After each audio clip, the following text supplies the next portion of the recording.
Ассаламу алейкум, эфирде заман. Декабрьнің бірі, Қарамышғалының 1373 күні студияда Мавиле Мұхтарова çalışам. Қырым татар мұхтариеті милли олмалы. Бұны мұстақыл Украинаның бірінші президенті Леонид Кравчук айтты. О, Украина референдумы келечек үшін тарих дерслері адлы ачық мұнақашада иштирак етті. Кравчук дейке территориаль мұхтариетінің бір файдасы олмады.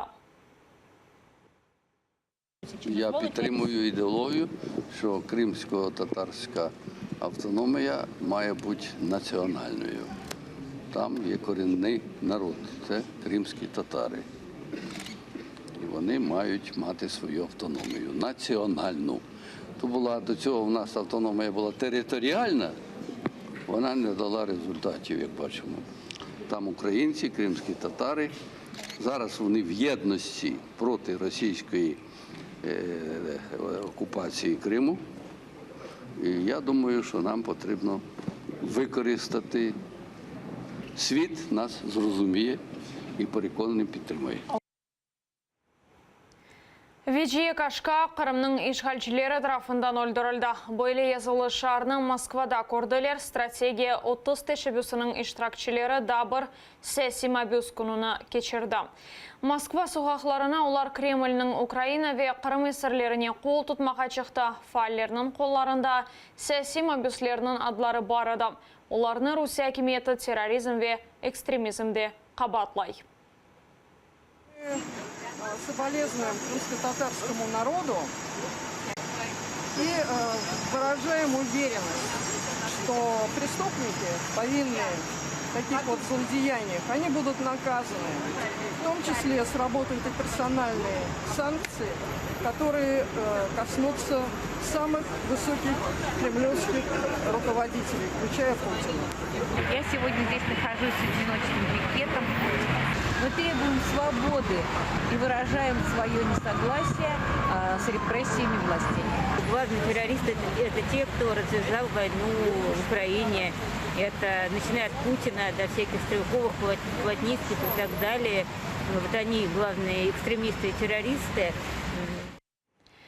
Херсон вилетінде бірінші Қырым татар милли құрылтайының 100 сыйлығына бағышланған тедбірлер олып кечті. Оларны региональ меджлис азалары, Геническ район дәулет мемориеті ве Украина президентінің Қырым Мұхтар Жұмхуриетіндегі дайми темсілжілігі тешкіл етті. ألف لام ميم ذلك الكتاب لا ريب فيه هدى للمتقين الذين يؤمنون بالغيب ويقيمون الصلاة. Сьогодні з присутністю влади ми доводимо той факт, що в повному обсязі підтримка від держави існує кримсько-татарському народу. Саме про це мріяв Наман Чевлі-Більшихан. Розуміння, що в тому осередку кримсько-татарського життя, який сьогодні ми маємо на Херсонщині, на цій гостинній землі, є розвиток народу, є розуміння майбутнього, є пам'ять про минуле, і ми будемо надавати цьому всіляку підтримку. Украин Владимир Балухның адвокатлары жазасыны Кени Евапсыне деңіштірмеге тырыша Ишғалчы Ақшейх район махкемесінің топлашывы бүгін саат 19:30-ға белгіленген. ФСБ Балухның кешкенсіне яқалады о вақыттан берлі о СИЗОда ята. Аққұройжылар евінде 90 патрон тапылғанына білдірген адам. Қырым ишғалінден соң чифтче Владимир Балух евіне Семай зо қараманлары Левхасыны Вязбарда Украина байрағына асқан еді.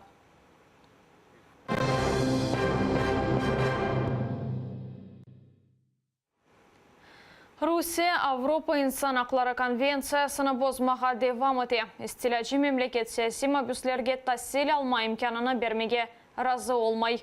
Лав Русия апсханелерінде тұтылған Кремль есірлері аққында кете. Тәфсиратлыча иждешлерім тариф етер. Бу кечкенсене 4 инсанның якаланов кадрлеридир. Олар терроризмде кабатланалар. Олардан бiri Нури Примовның білдіргеніне көре, аписте булунганларына тек Русияның жаза кануннамесini ве Коран кебі китапларны оқымаға рұқсет берілем. Якобы есть библиотека в СИЗО. В связи с этим художественная литература не передается. Мы в данный момент столкнулись с полицейским государством, которое, декларируя гражданские права людей, на самом деле не соблюдает их. Нури Примов аписте ең азы 2 ел булунacak. Ama аписте булунып, o hukuki tahsilini almağa tırışa. Aynı böyle fikirde 10 yılga apiske alıngan Aleksandr Kolchenko. O da Kırım'dan. Kolchenko'nu da terrorizmde kabatlaylar.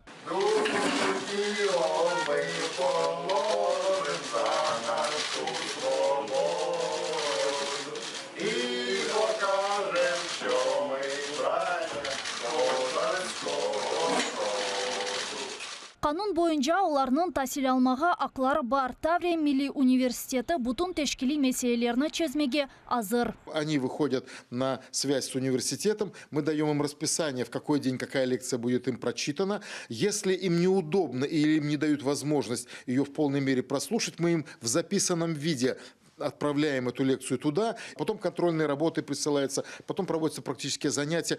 Это давно отработанный в современном мире процесс. Rusya kalkara kanunları riayet etmege aşıkmay ceza boyunca federal hizmeti endi 3. kere Ukrayn yukarı okuf yurtuna edeti.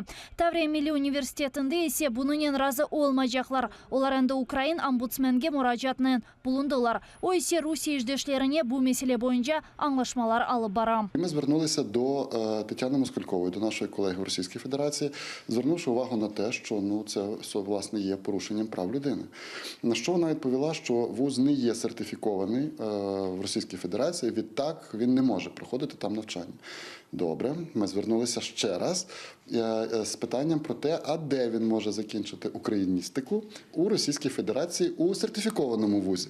Тепер ми чекаємо на відповідь. Bundan da gayrı Ukrayn Yukarı Şurası bu meselenin OBS'ge de müracaat etti. Таврия Milli Üniversiteti'nin rehberi UNESCO ve İnsan Hakları boyunca Birleşken Milletler Teşkilatı'na müracaat hazırlay. Им придется уже не с нами полемизировать. Им придется полемизировать и вести переписку с международными организациями. А им не ответишь вот такой вот отпиской. Мы больше не желаем продолжать разговор на эту тему. Риана Алиева, Zaman, АТР.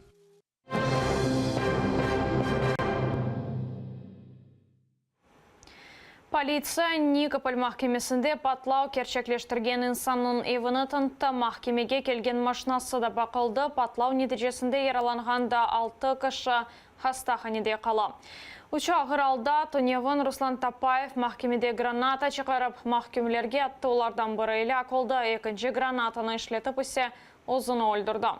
Tapayev mahkemede zarar ko'rgan kishi olarak ishtirok etganida onun o'g'li Rizvan kechkinsini atib o'ldirilganida. Mahkeme o'tirishi tekrar boshqa kunga uyushtirilganini eshitgan baba granatalarni chiqardi. Politsiya Ruslan Tapayev intiqom olmoqqa istedi deb taxmin etdi. Patlov vaqtida mahkemede olib yaralanganlarning aloqida Nikopol hastaxonasining tibbiy bo'lik boshi ta'rif etdi. С положительной динамикой, в последующем будет оперироваться, но тоже в плановом порядке. 6 пациентов в легкой и средней степени тяжести. Я думаю, сегодня 2 выпишем.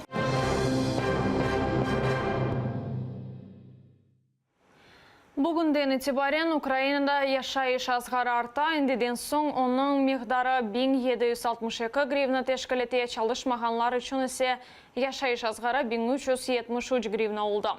Bunun beraber bütün ictimai yardım çeşitleri arttırıla, ballarını burozu bakkan analarının 6 yaşını toldurmagan ballar üçün yardım miqdары 1492 grivna oldu. Ağır ayaklı ve bala tapkan kadınlar için yardım 19 grivnaga artıp, en azından 440 grivnаны teşkil edecektir. Aynı vakitte asgari aylık miqdары 3200 grivna olacak. Avrupa Birliği Türkiye'ye berilgen maddi yardım miqdarına 175 milyon euroga eksildi. Sebep Türkiye'nin Avrupa Birliği azası olma meselesinin бузлатылмасыдыр. Брюссель бұл мемлекетнің инкишаф лейхаларына 3,5 миллиард евро берілмесіні де блок ете біле. Авропа бірлігінің фікірінше Түркия Авропа демократика сасларындан вазгече. Айны бұл себептен оңа берілген мадди ярдым миғдары да екселе. Шымдылық бұл соңқа хаберамыздар, атайреле олыңыз.